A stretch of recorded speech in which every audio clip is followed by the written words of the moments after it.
Ever found yourself wedged into a seat that feels like it was designed by medieval torturers? Knees pinned, no recline, and every 10 seconds someone shuffles past toward the lavatory? But that's not all. Just when the lights dim and you think you can finally relax, the seat in front of you jolts back as if it's alive, stealing your last inch of space. You grit your teeth, glance down the aisle, and notice a handful of travelers stretched out like they own the cabin. Feet up, bags safely stowed, drifting off without a care. It gets crazier when you realize they didn't pay a dime more than you. They simply know how to master the hidden seat selection game airlines hope you never learn. Today I'm handing you the exact playbook that's rescued me on more than 200 flights, and by the time we land, you'll never get stuck in the wrong seat again. 1. The last row death trap. Airlines quietly herd unsuspecting passengers into the last row because those seats are hardest to sell, and they know most people won't complain. But listen to this. That final row often has limited recline,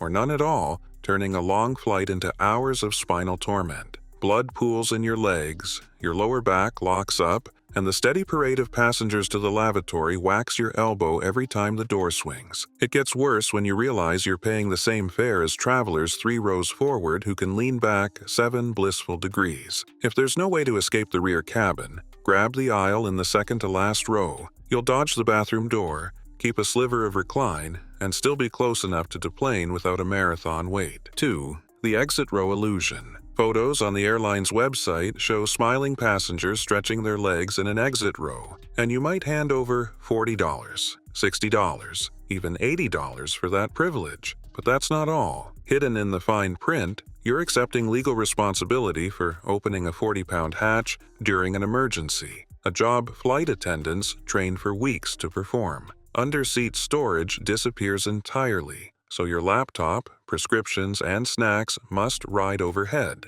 And with today's Wilma boarding system, those bins will be stuffed before you step on. The reason this is happening is simple. Airlines monetize every square inch, so they sell you space while stripping conveniences they used to give away. Cold air seeps through thin door insulation at 35,000 feet, leaving your shins numb unless you layer up. Pay for exit row legroom only if you travel light, run warm, and don't mind playing unpaid crew. 3. Bulkhead's double-edged sword. Sitting at the bulkhead looks like the perfect hack. No one can invade your footwell, and the legroom seems endless. It gets worse. Airlines cram tray tables and entertainment screens into rigid armrests, shrinking seat width so your shoulders press inward for the entire flight. Your personal item must go overhead until cruising altitude, meaning your headphones, charger, or baby supplies are out of reach when you need them most. But listen to this. Bulkhead zones often double as infant bassinet rows, so that serene leg-stretching fantasy can become a 3-hour lullaby of whales. If you travel with nothing more than a backpack and prize leg extension over gadget access, bulkheads are fine. Otherwise, choose a row or two behind and keep your gear at your feet. 4. The middle seat paradox. No one volunteers for the middle seat. Elbow wars, zero window view, and claustrophobia make it infamous. But that's not all. Airflow studies show the middle row receives the most recycled air, spiking your chance of catching the flu from roommates. Yet a sneaky tactic can turn that misery into gold. Couples booking both aisle and window sometimes scare off other passengers, leaving the middle empty and gifting you an improvised throne. It gets crazier when gate agents, desperate to seat standby travelers together, block that spot entirely rather than separate families with kids. If someone does show up clutching that middle seat ticket, offer them your less preferred aisle or window. 9 times out of 10, they'll leap at the upgrade and you still end up with breathing room. 5. The Wilma boarding trap. Window, middle aisle. Wilma. Boarding sounds logical. Fill the plane from the windows in, but airlines quietly use it to upsell early access zones. But listen to this. Aisle seat fans who paid extra for convenience now board dead last, finding bins jammed and facing a gate check for bags they've carried on for years. Flight attendants sympathize but can't bend policy, so your carefully packed carry-on winds up in the hold while you pray during the carousel wait. The reason this is happening is revenue modeling. Data shows frustrated aisle passengers are the likeliest to pay for priority next time. Beat Wilma by booking a window, stowing your bag immediately, then offering the view to an aisle lover once seated. Most will switch, you keep quick egress, and your bag stays overhead. If these first 5 seat secrets are already saving you future pain, hit that like button and subscribe for weekly travel hacks the airlines hope stay buried. Your support lifts this channel higher than any frequent flyer tier. 6. The Goldilocks Zone rows 6 Chapter 9 and the center aisle throne. First class hogs headlines, but rows 6 through 9 on narrow-body jets deliver 80% of that comfort for economy prices. You're ahead of the center of gravity pivot where turbulence feels worst, but that's not all. You still deplane within the first 20 passengers, saving precious connection minutes. Up front, babies crowd bassinet rows. Farther back, the seat selection stragglers cluster, but in this middle sweet spot you'll find quiet and speed. It gets worse when airlines quietly insert preferred labels and $12 fees on these rows, banking on passengers who never research. On wide-body aircraft, hunt for the center section aisle. All the freedom of a side aisle, yet no one climbs over you mid-flight, and meal carts reach you piping hot because they launch from both galleys. 7. Tools and timing. Seat Guru, the 60-second sprint. Airline seat maps show shapes. Seat Guru shows secrets,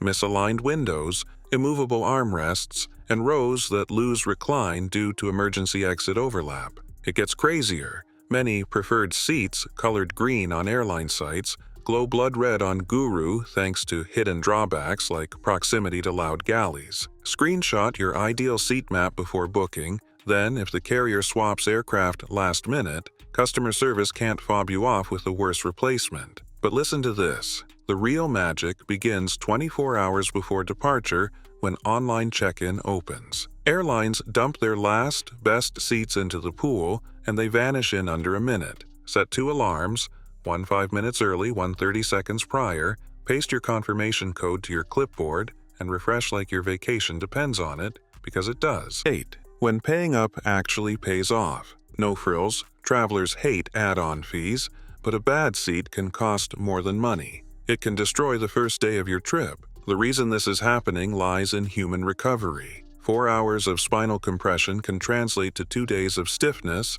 lost productivity, or chiropractic bills. Airlines also gamble on empty premium rows, and in the final 24 hours they quietly slash upgrade prices by 30 to 50% to fill them. But that's not all. Dynamic algorithms read booking patterns. If the cabin is only 60% full, the price drop can be bigger than any public sale. Check upgrade costs when you buy, and again at online check-in. If the deal slides into your comfort value zone, pounce and arrive refreshed instead of wrecked. 9. 2025 Curveballs and Future-Proofing.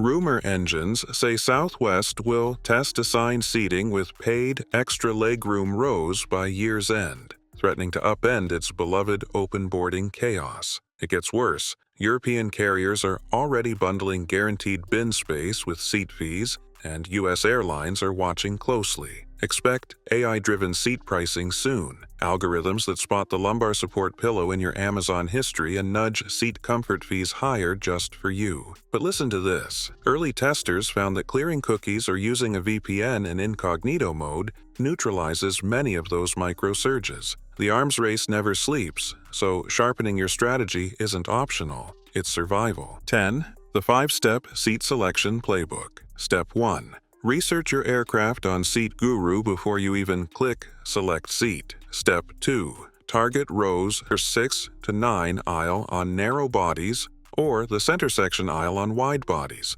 Mobility without mayhem. It gets crazier. Those seats are often unlabeled standard until hours before flight. Then they morph into pricey preferred spots. Step 3. Set multiple alarms for the 24-hour check-in dash. Being first nets you premium seat leftovers for free. Step 4. Recheck upgrade prices at T24. If the discount hits your value threshold, grab it. But that's not all. Step 5. Board with a swap plan. Window ticket in hand, aisle outcome in mind. So Wilma never strands you with a gate-checked bag. 5 minutes of prep beats 5 hours of airborne misery, and airlines are banking on you ignoring that math. Your seat isn't just a letter and number. It's the difference between arriving energized or spending your trip nursing aches at the hotel spa. But listen to this. One clever choice can turn a cramped ordeal into a zero-stress journey. and you now have every tool to pull it off. Which of today's secrets shocked you most? Drop your worst seat horror story in the comments. I read every single one. It gets worse if you miss the next episode, so smash that like button, subscribe, and ring the bell for more insider travel intel airlines hope stays hidden. Thanks for flying smarter with Fly Savvy, and until next time, safe travels.